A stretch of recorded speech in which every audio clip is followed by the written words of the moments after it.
Though born in Dallas, Texas, she grew up traveling the world due to her father's military career, and this international upbringing gave her a poise and perspective that were rare in Hollywood at the time. As a teenager, she began modeling almost accidentally after being spotted at beauty pageants, and quickly became known for her radiant smile and ethereal charm. Her talent, however, was not limited to her striking looks. Sharon possessed a warmth that made her not only a beloved actress, but also a cherished friend to many within the industry. She had an unmistakable presence that drew people in. During her brief career, Sharon appeared in films that showcased her natural charisma and comedic timing, such as her iconic role in Valley of the Dolls. But she wasn't content with being typecast as just another pretty face. Friends and colleagues described her as inquisitive and eager to refine her craft, often working twice as hard as her peers to prove that she was serious about her acting. Her marriage to director Roman Polanski was a passionate but complex relationship, filled with deep devotion as well as struggles common to two artists in the limelight. Yet even in the most glamorous moments of her life, she remained grounded, often prioritizing her friends and family above fame. Behind the scenes, Sharon was known for her generosity. She was someone who went out of her way to make others feel at ease, whether on set or in social settings. Her home became a sanctuary where friends could relax and laugh, and this trait endeared her to many in an industry often criticized for its superficiality. Animals and wildlife also held a special place in her heart, as she was an avid animal lover who supported shelters and animal rights campaigns. These small, unseen acts of kindness illuminated the depth of her character far beyond her public persona. She had ambitions beyond Hollywood, and often spoke of wanting to explore other creative outlets, including writing and possibly stepping behind the camera someday. Her dreams of motherhood, which were tragically cut short, were another dimension of her deeply nurturing personality. Those who knew her closely often said she exuded hope and optimism, traits that made her sudden loss feel even more devastating. Sharon Tate's life, though brief, left an indelible imprint on those fortunate enough to cross her path, and her legacy remains a symbol of beauty, talent, and heart. By blending the information provided and secondary sources, Sharon Marie Tate, born on January 24, 1943 in Dallas, Texas, entered the world as the eldest daughter of Colonel Paul James Tate, a United States Army officer, and Doris Gwendolyn Tate. Her early life was marked by frequent relocations due to her father's military career, a factor that saw her living in 6 different cities by the time she turned 16. The constant changes perhaps ingrained within her a sensitivity and introversion, as family members described her as shy and reserved, qualities she felt people often misread as aloofness. Her charm was evident from infancy when, at 6 months old, she won the Miss Tiny Tot of Dallas pageant. Despite this early accolade, her parents did not envision a show business future for their eldest child. As she grew, these relocations not only disrupted her ability to form lasting friendships, but also shaped her formative years with unconventional experiences of transience. Such a nomadic lifestyle imbued Sharon with an intricate, and sometimes solitary, understanding of relationships, pressure, and growth, while shaping her worldview in profound ways. As she grew older, Sharon Tate's beauty made her stand out in ways that were hard to ignore. Her undeniable allure first sparked public recognition when she began entering beauty contests, with her first prominent win coming in 1959 at the Atomic Frontier Days in Richland, Washington. At the age of 16, while attending Columbia High School, Tate was crowned Miss Richland. Her delicate, doll-like features, coupled with an elegant demeanor, captivated the judges and town alike. However, Tate's time as Miss Richland was cut short when her family received news of a posting for her father, Major Paul James Tate, to Italy. Just days after being crowned, she had to relinquish her title and prepare for the family's relocation. This transition marked the end of her brief beauty pageant phase, but began an era where her physical beauty would continue to draw immense attention for the rest of her life. Even though she left Richland and the responsibilities of a local title holder behind, her charm and presence had left an imprint many remembered. While living abroad in Italy, and later pursuing other interests, the natural grace and attractiveness that had won her the title at home in Washington remained consistently noted wherever she went. Her image and charisma continued to signify the poised, radiant allure that was first publicized during her brief reign as a young Miss Richland. With Martin Ransohoff at the helm of her early career, Sharon Tate began her foray into the entertainment world in the early 1960s. Introduced to the producer by Harold Gefsky, Ransohoff saw immense potential in the young actress. Signing a 7-year contract with Filmways Incorporated, he initiated her journey into Hollywood. Initially under his meticulous guidance, Sharon's career progressed gradually as she snagged small roles on television, including her appearances on Mr. Ed. Demonstrating an alluring screen presence, she became a recurring character on the popular sitcom The Beverly Hillbillies, though she had yet to make the leap into leading roles. Despite her developing talent, she was notably considered for the role of Billy Joe on Petticoat Junction. However, this opportunity slipped through her fingers, as her own insecurities were seen as a barrier to taking on a significant part. Nonetheless, Martin Ransohoff remained committed to her growth as an actress, understanding her untapped potential. It wasn't until 1965 that her role opposite David Niven in Eye of the Devil gave her a noticeable film presence. In this thriller, Tate's performance began to turn the heads of both audiences and filmmakers alike, marking her first significant step toward stardom. A year later, she collaborated with Roman Polanski on The Fearless Vampire Hunters. Her participation in this parody film not only showcased her comedic timing, but also introduced her to Polanski, who would go on to become her husband and collaborator in later years. Their on-screen chemistry foreshadowed their real-life connection, bringing further relevance to her career.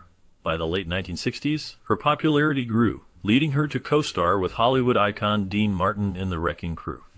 This 1968 spy comedy demonstrated her versatility as she transitioned smoothly between genres, impressing audiences with her charm and wit. Her career reached a crescendo with her role in the critically acclaimed adaptation of Jacqueline Suzanne's Valley of the Dolls.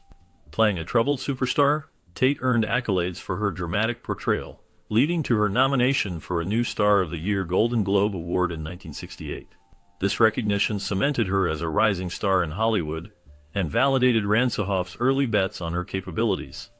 The budding romance between Sharon Tate and Philip Fourquet in 1963 captured the essence of youthful ardor and ambition, yet it was overshadowed by tumultuous conflicts.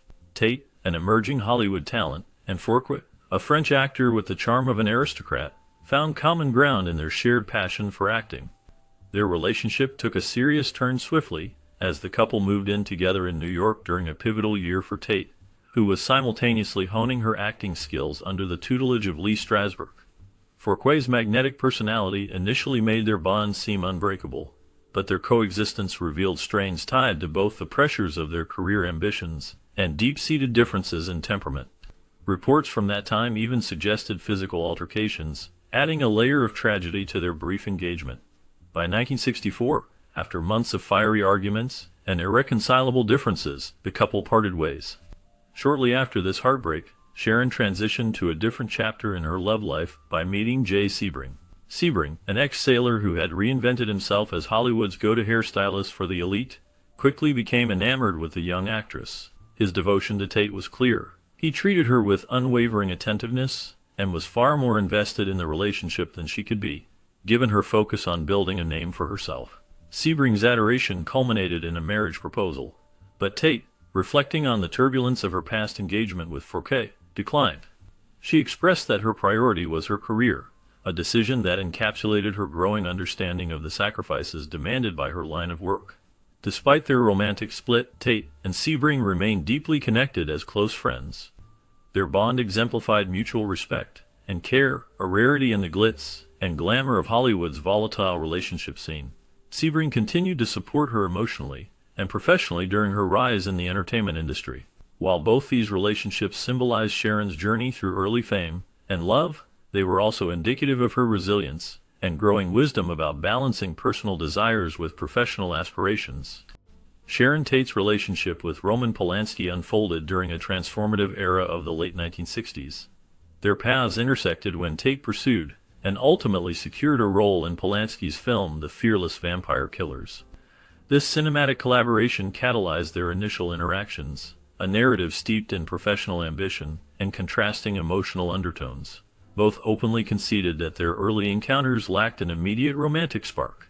Polanski, an exacting perfectionist, perceived Tate as somewhat sheltered, naive, and innocent compared to what he envisioned for his art and personal connections. This dynamic initially complicated their rapport, as both held reservations shaped by their individual temperaments and perspectives. Despite this inauspicious beginning, sentiments evolved on set. Polanski's meticulous nature and sharp creative instincts clashed initially with Tate's fresh-eyed enthusiasm. However, her charm, grace, and beauty gradually captivated him. Meanwhile, Tate, despite her initial apprehension about his intensity and unconventional methods as a director, grew to admire his artistic brilliance and confidence. Their proximity and shared creative environment nurtured an understanding that transcended their initial judgments. Their eventual courtship added a layer of complexity to their collaboration during the filming process. As Polanski navigated the responsibilities of directing a demanding project, he also managed his burgeoning affection for Tate, which developed organically from camaraderie and mutual respect.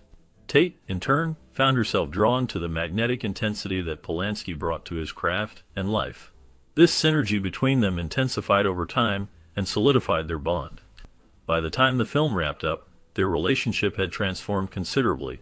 Tate's presence illuminated not only Polanski's creative life, but also his personal one. Conversely, Polanski brought a depth of experience and artistic vision that influenced Tate's appreciation of cinema and the potential of storytelling as an art form. Their partnership, both personal and professional, began to merge, offering insights into how their love story would later define their lives. Amid their burgeoning love, Tate expressed her belief in Polanski's genius and placed immense value on his creative endeavors. Meanwhile, Polanski found a muse in Tate, acknowledging her not only as a partner, but as an embodiment of all the ideals he admired.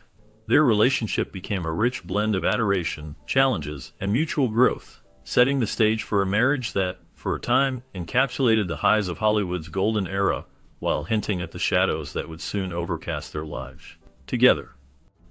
On August 8, 1969, the promising career of American actress Sharon Tate was abruptly cut short as the soon-to-be mother and 4 others were murdered by members of the Manson family in the home she shared with her husband. At the time of her death, she was 8.5 months pregnant with the couple's son. It happened late in the night between the 8th and 9th of August 1969 when Tate entertained friends, actress Joanna Pettit and Barbara Lewis, for lunch at her home. Polanski telephoned her that day, as did her younger sister Deborah, who called to ask if she, her boyfriend, and another friend could come by to pick up a saddle Sharon had purchased for Deborah in Europe. However, Tate declined, offering to have them over another time, stating she had dinner that evening at El Coyote Cafe with Jay Sebring, Wojtek Frykowski, and Abigail Folger, returning at about 10:30 p.m. shortly after midnight. Tate, along with 4 others, her close friend Jay Sebring, Polanski's friend Wojtek Frykowski, Frykowski's girlfriend, coffee heiress Abigail Folger, and Stephen Parent, a friend of the estate's caretaker who happened to be visiting him at the time, were murdered by members of the Charles Manson family, Charles Tex Watson, Susan Atkins, Patricia Krenwinkel, and Linda Kasabian.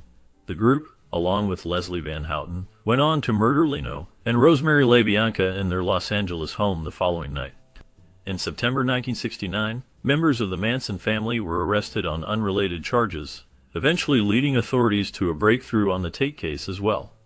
They explained that the motive for the murders was not the identity of the victims, but rather the house at that address, which had previously been rented to record producer Terry Melcher, an acquaintance of Manson. In 1994, the house was demolished, and a new house was constructed on the site, with the street address changed to 1066 Yellow Drive. Following the tragic death of her daughter Sharon, Doris Tate devoted her life to championing the rights of crime victims and their families. Her relentless efforts culminated in the passage of the Victims' Rights Bill in California in 1982.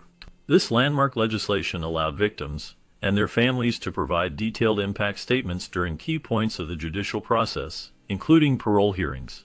Doris' activism extended beyond legal reform. She founded the Coalition on Victims' Equal Rights to further her mission of supporting those who had suffered from crime. Her tireless work did not go unnoticed, and in 1992, then U.S. President George H.W. Bush recognized her contributions to victims' advocacy. Tragically, Doris passed away later that same year.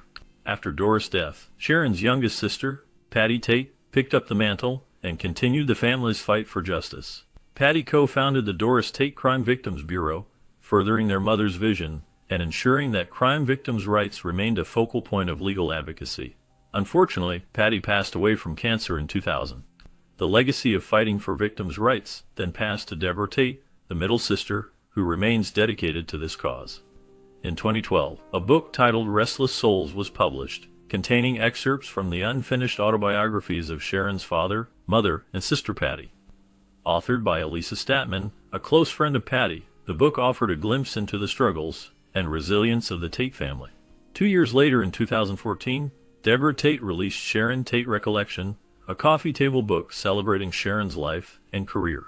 Unlike previous works, this book avoided discussion of Sharon's death or the events surrounding it, solely focusing on her life's beauty and accomplishments. Sharon Tate's influence has extended into pop culture over several decades. In the 2016 horror film Wolves at the Door, loosely inspired by the Manson family murders, Katie Cassidy portrayed Sharon. In 2019, Quentin Tarantino's Once Upon a Time in Hollywood portrayed an alternate reality in which the events leading to Sharon's death were thwarted, and Margot Robbie's portrayal captured the star's charm. Sharon Tate continues to be remembered as an enduring icon whose impact on Hollywood, pop culture, and the fight for victims' rights remains unparalleled.